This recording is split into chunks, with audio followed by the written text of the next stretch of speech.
So anyway, so Natalie, how'd you get into Bitcoin?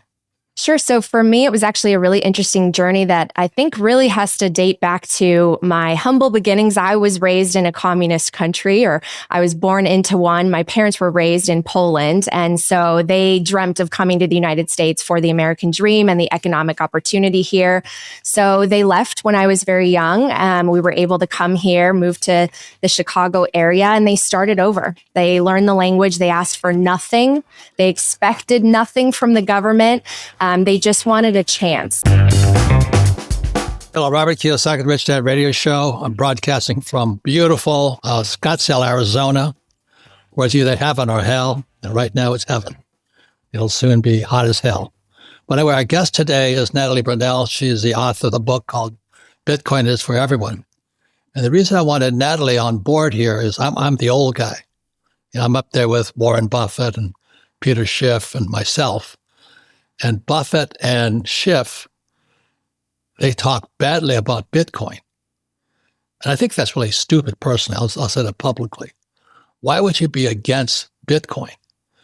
But they have to talk their book, you know. So Peter Schiff sells gold, so he has to talk his book against Bitcoin. And Buffett's just an old guy. He's 90-something years old. And I think I have more gold than Schiff. I mean, I actually started gold mines. So this is a gold mine I took public. And I love gold. I love silver. I love Bitcoin. I love Ethereum. I just don't like the Federal Reserve Bank. And America today is the biggest debtor nation in world history. And when I was born in the 40s, we're the richest country in the world. But because of the Federal Reserve Bank, and I asked people to study this book here, it's called The Creature from Jekyll Island. You can see I was a real stupid kid in school, but I do study. And The Creature from Jekyll Island is about the Federal Reserve Bank, which was 1913 or something like that. And The Creature from Jekyll Island also brought on board, the Federal Reserve Bank also brought on the Internal Revenue Service, taxation. And America was founded as a tax-free nation in 1773.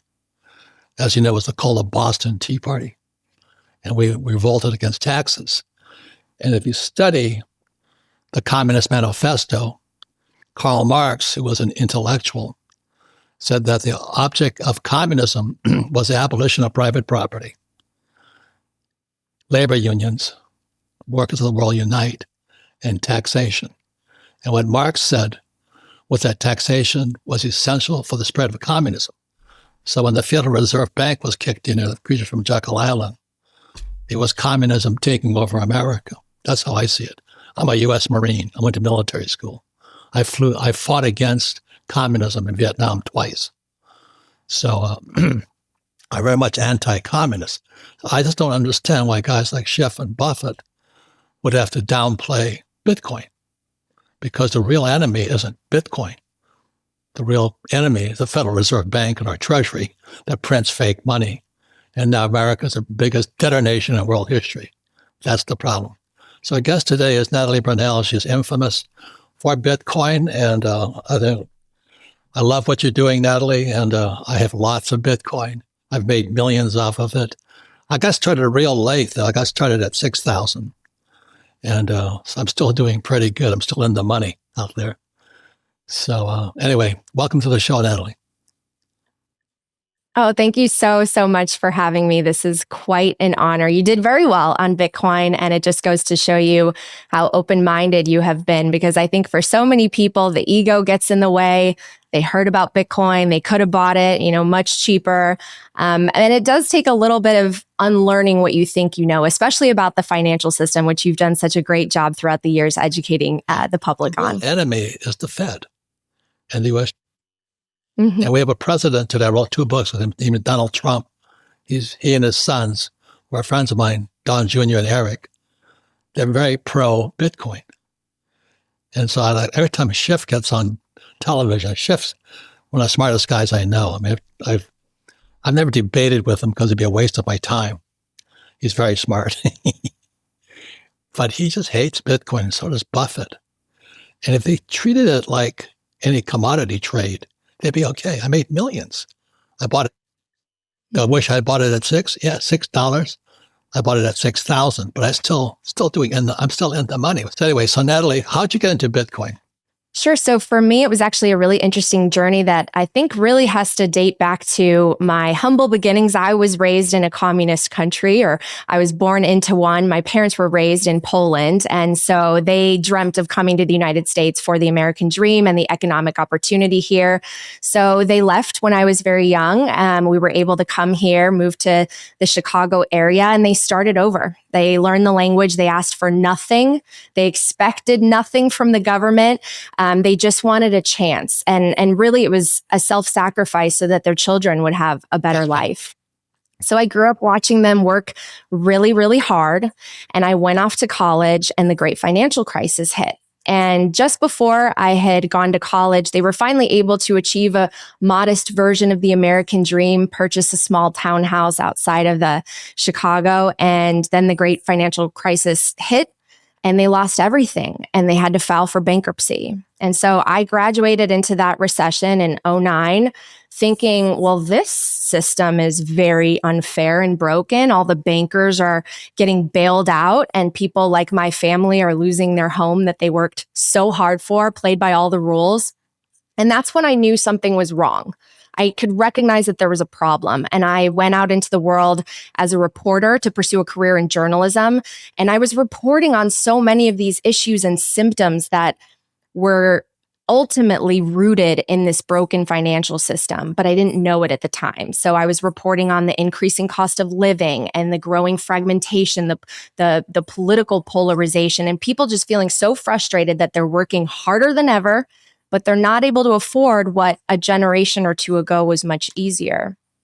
And as you've pointed out in your writings, they don't teach you in school that you need to accumulate assets because the world is really built on inflation and a system of printing money. So I learned about Bitcoin in 2017 when it was about 3,000 a coin. And like so many people, I initially dismissed it. I thought, well, it's digital. It could be hacked. I'm going to lose all my money.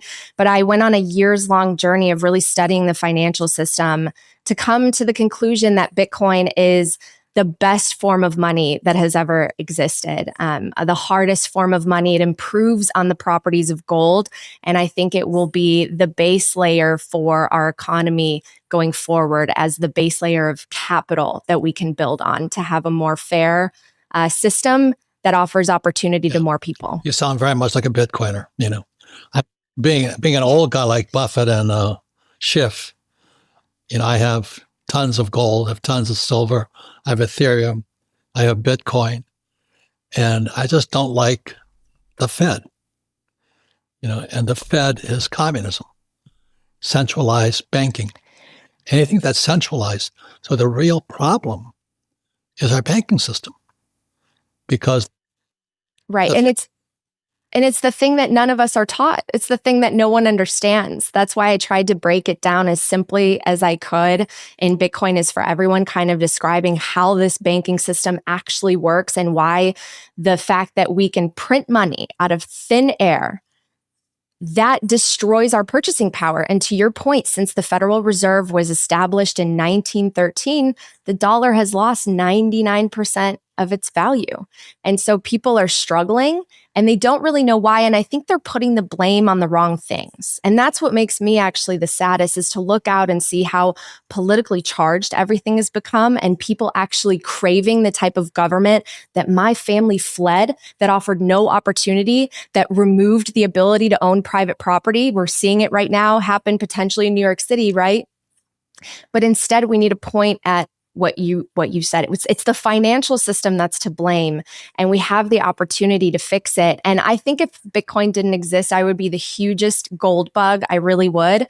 But I think that one of the reasons that we're here is because of some of the flaws in gold's properties. In a digital world, in a world where we're really just connected, economies across the world, it's very difficult to transfer and settle gold.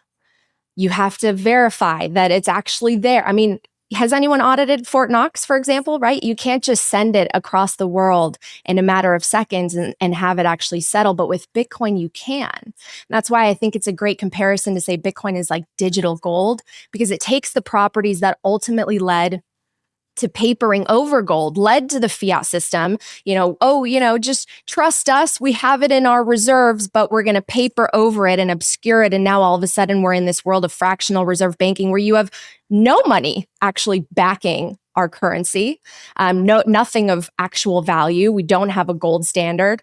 I think that's where things went really wrong. And unfortunately, we could take a step back, and gold is certainly better than US Treasuries and its properties.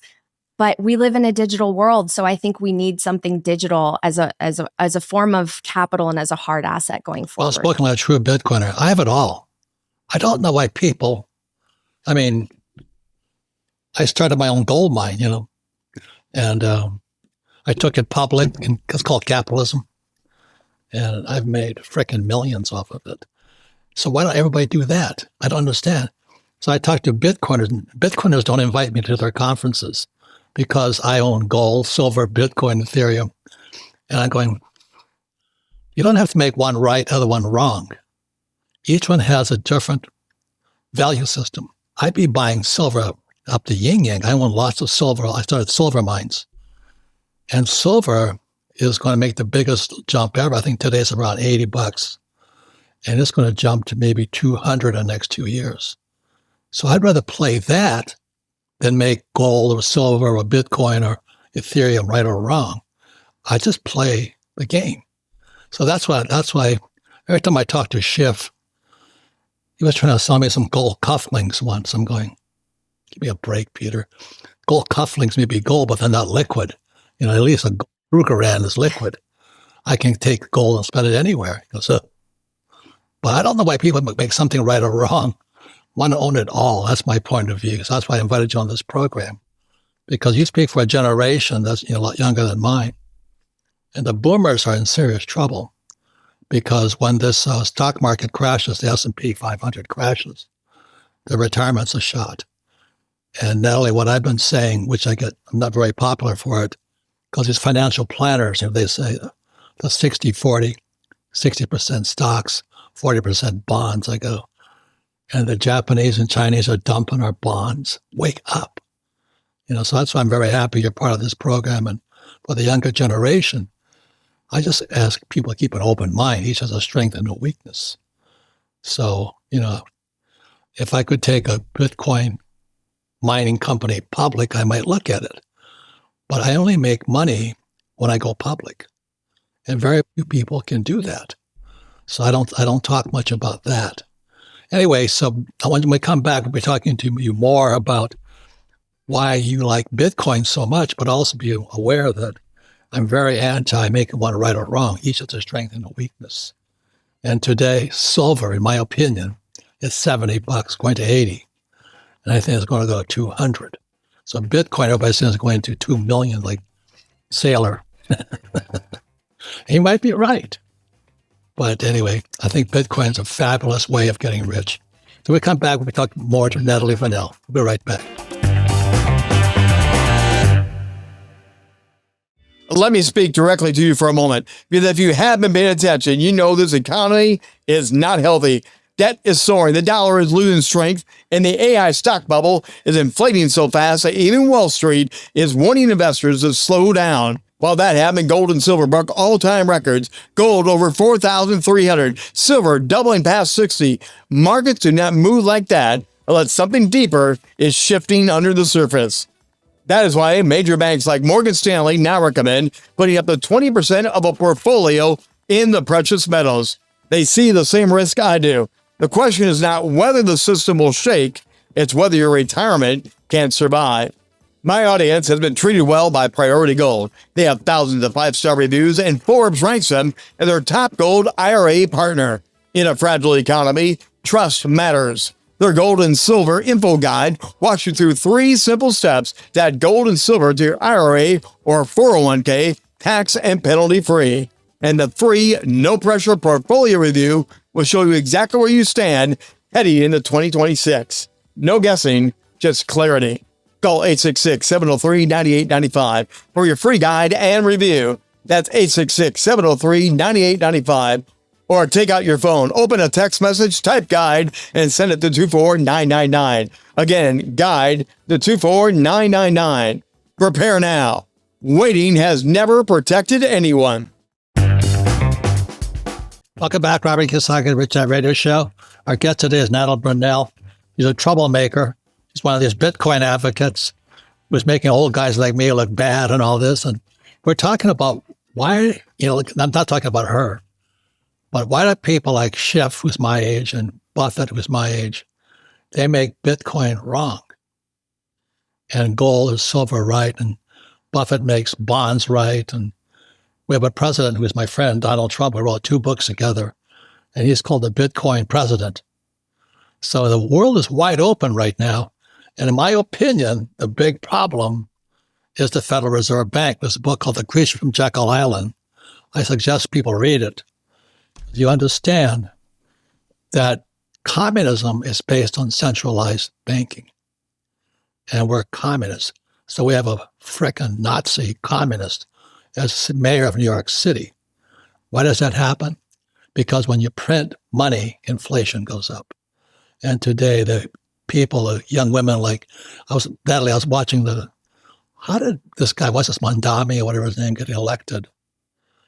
Well, it was primarily young women. And the reason the young women are upset is because men are so frickin' incompetent today. They can't find a husband who makes enough money who can afford the rent. So that's why they invite a communist in there. And I think it's just a sick world. So I want Natalie on board so we can keep an open mind as gold, silver, Bitcoin, Ethereum all have their advantages. And can you play it all? Like real estate.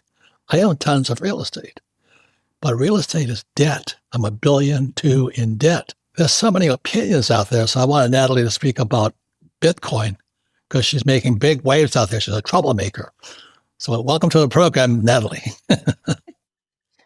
Thank you for having me. Well, the core theme in what you're saying is hard assets. You need to save in something that they cannot print and inflate away from you, because that's what our world is based on, which is a system ultimately. I mean, if everything's built on debt, why not take out debt? You can leverage that debt, and that's how people have generated a lot of wealth for themselves. But the problem is, what if people are stopping to trust the debt that underlies everything, right? I mean, that's what we're seeing around the world. And I'd love to talk about that with you. No, you keep going because, like I said, I sit there listening to the old guys and young guys and Trump and myself, and everybody's got their opinion. And I said, why not have it all?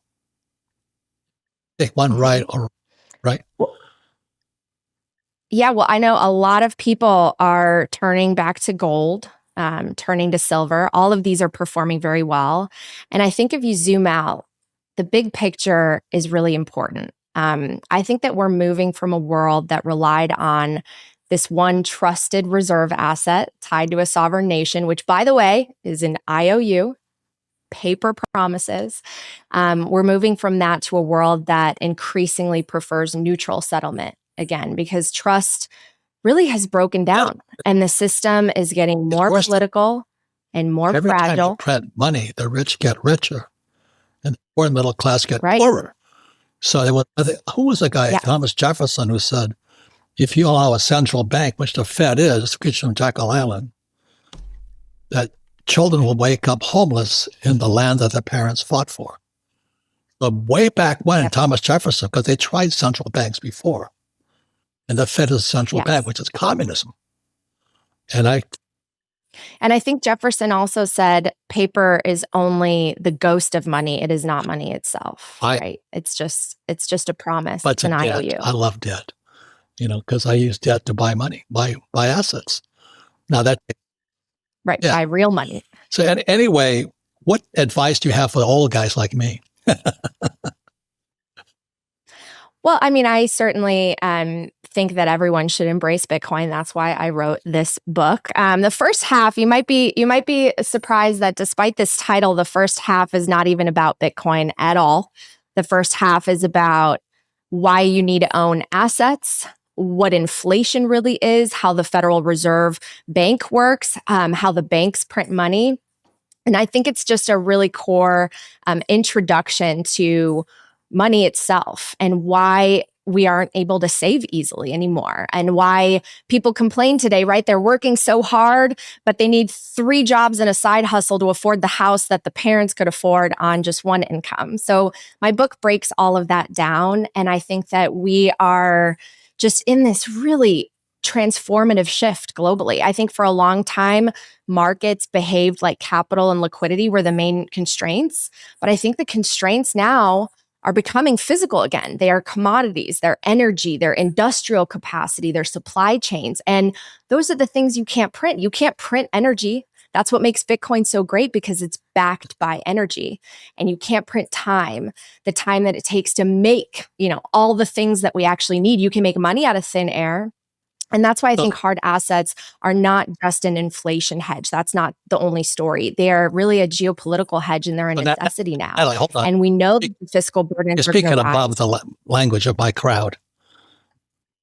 Okay. Now, see, my generation, my family fought against Japan.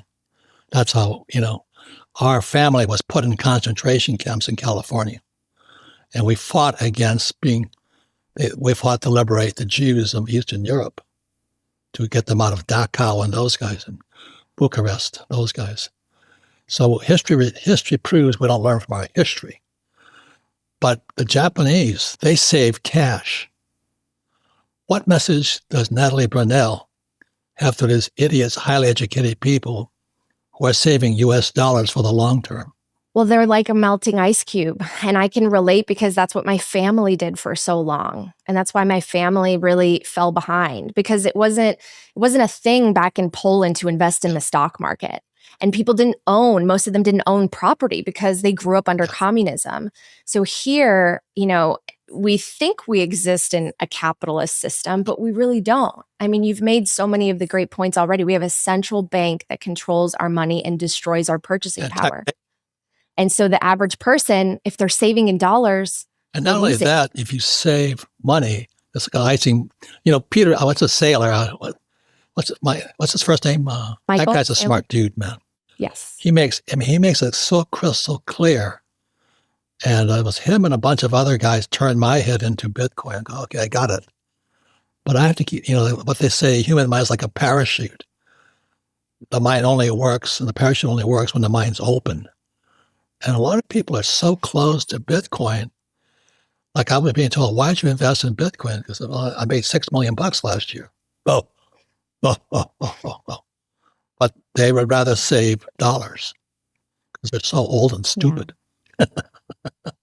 Well, I feel like every time a transformative new technology comes around, and we've seen it in our lifetimes with, the internet, for example, people tend to underestimate how much it will affect their lives.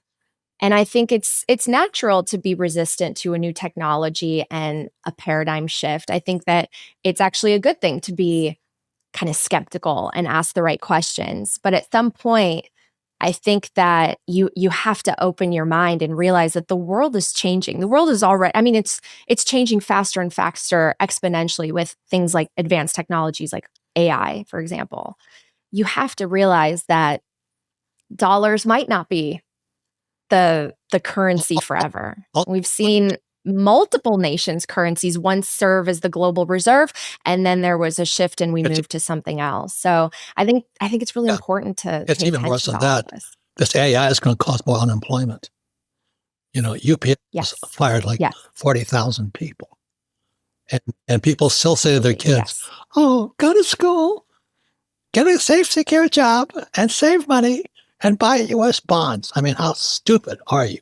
Why don't you have Bitcoin?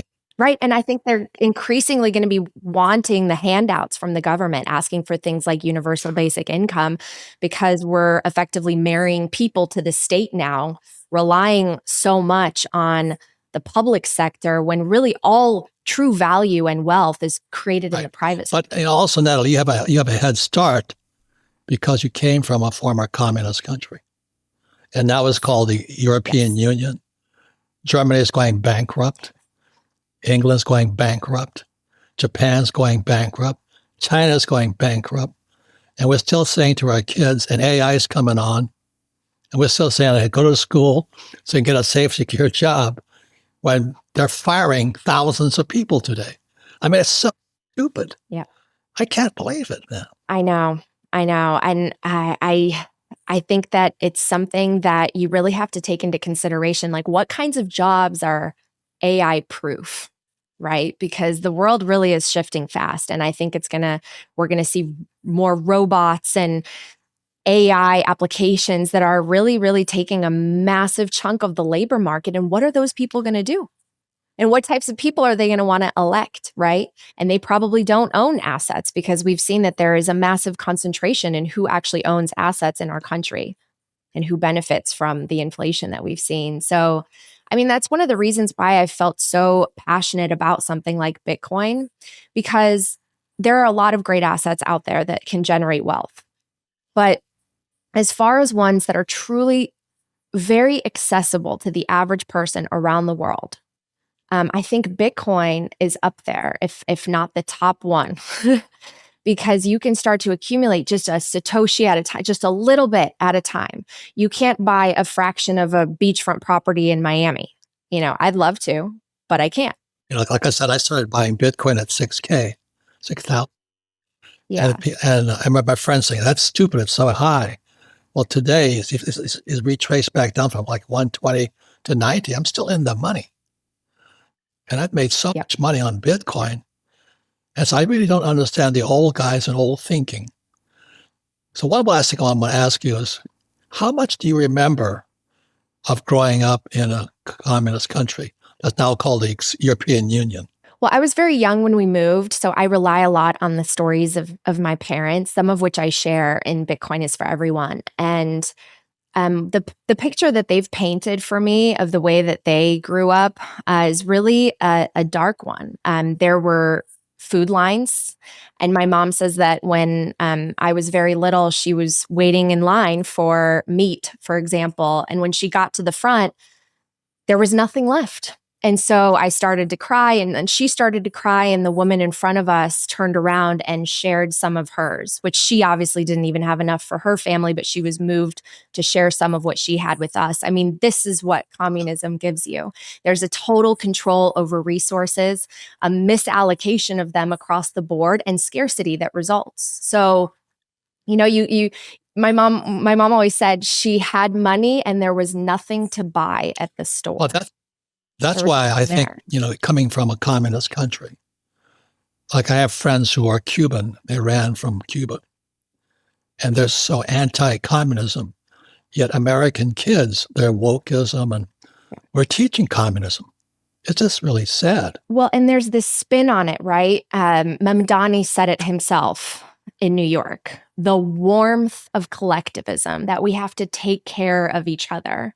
And he demonized individualism. Individualism is what built America. It's what created a place that so many people around the world looked to as a source of hope, as a source of opportunity, that they were willing to sacrifice everything to be able to come here. And he is demonizing it and saying that, everyone will own everything together. You won't own anything, but you'll be happy. And I think that is very dangerous. And I think that's why we need to educate. We just need to educate people about economics and about money and about financial freedom and about why they need to acquire assets and protect and private today property. We have a Bitcoin president, Donald. Yes, And we so do. I just don't understand. And I was with Charlie Kirk when the Arizona State University, the professor shut us down.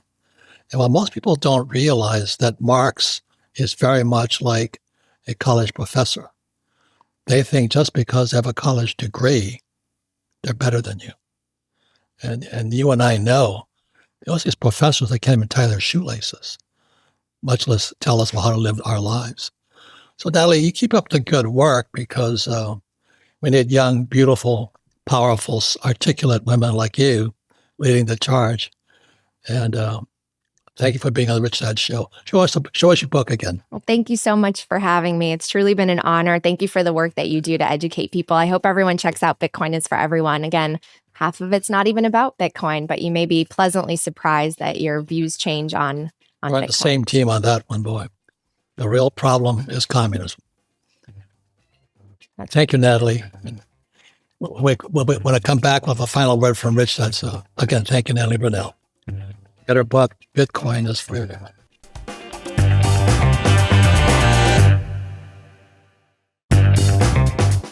Welcome back, Robert Kiyosaki, Rich Dad Radio Show. First, thank you, Natalie Brunell, and her book, Bitcoin is for Everyone. I wanted her on the program, especially because she comes from a communist country.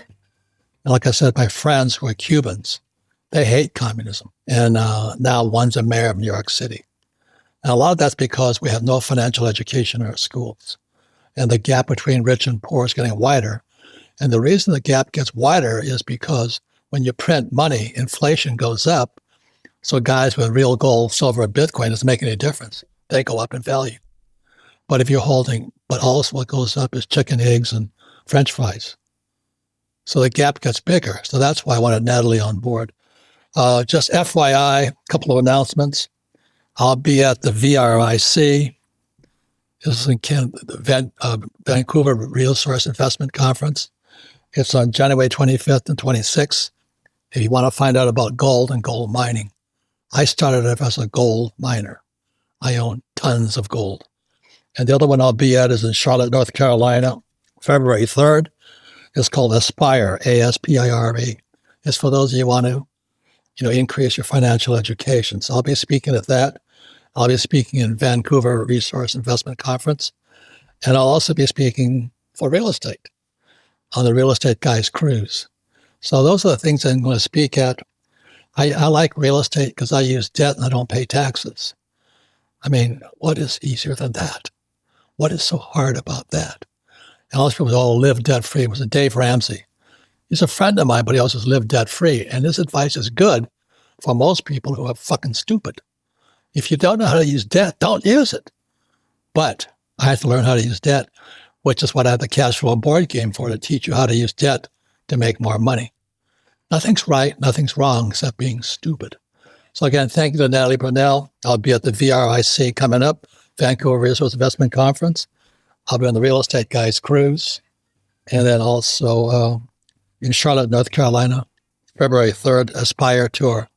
Only if you want to learn more about money, or you can be really stupid and go to school, get another college degree. Thank you. Robert Kiyosaki, Rich Dad Show. Once again, thank you to Natalie Brunell. Thank you. This podcast is a presentation of Rich Dad Media Network.